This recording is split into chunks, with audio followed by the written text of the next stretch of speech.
Hello everyone, let's start with our today's topic, that is chromosomes, types of chromosomes. So chromosomes are classified by the position of their centromere. अभी chromosome classify होते हैं by the position of their centromere. So first है metacentric. The centromere is in the middle and two arms are roughly equal in length. अभी metacentric से ये याद रखना, Meta M से ये याद रखना मिडल. अभी मेटासेंट्रिक में जो क्रोमोसोम्स होते हैं, तो क्रोमोसोम्स में जो सेंट्रोमियर होता है वो मिडल में होता है और वो क्या करता है, दो आर्म्स को इक्वल लेंथ में डिवाइड करता है. ये क्रोमोसोम्स को हम मेटासेंट्रिक क्रोमोसोम्स कहते हैं.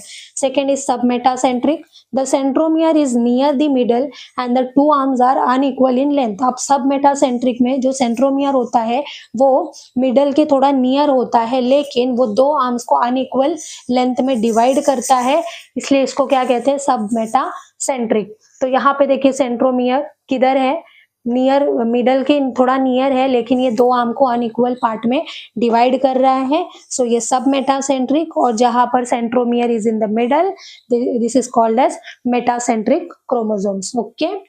सो third is acrocentric. The centromere is near the end and two arms are very different in length.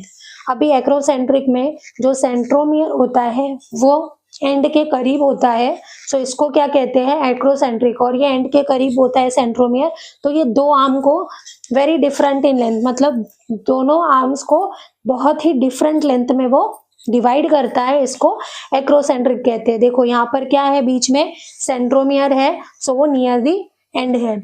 अभी fourth is telocentric. The centromere is at the end of the chromosome. अब telocentric में जो centromere होता है वो chromosome के and पे होता है, सो इसको क्या कहते हैं, टेलोसेंट्रिक कहते हैं. तो देखो क्रोमोसोम्स पे जो सेंट्रोमियर है वो कहाँ है, at the end of the chromosomes, तो ये टेलोसेंट्रिक होता है. सो जो टाइप्स ऑफ क्रोमोसोम्स होते हैं वो पोजीशन ऑफ देयर सेंट्रोमियर को देखते हुए क्लासिफाई किए जाते हैं. 4 टाइप के होते हैं, मेटासेंट्रिक, सब मेटासेंट्रिक, एक्रोसेंट्रिक और टेलोसेंट्रिक. तो मेटासेंट्रिक में जो सेंट्रोमियर की पोजीशन होती है वो मिडल होती है, सब मेटा में नियर द मिडल होती है, और एक्रोसेंट्रिक में नियर द एंड होती है, और टेलोसेंट्रिक में जो सेंट्रोमियर की जो पोजीशन होती है वो एट द एंड होती है. Okay, thank you.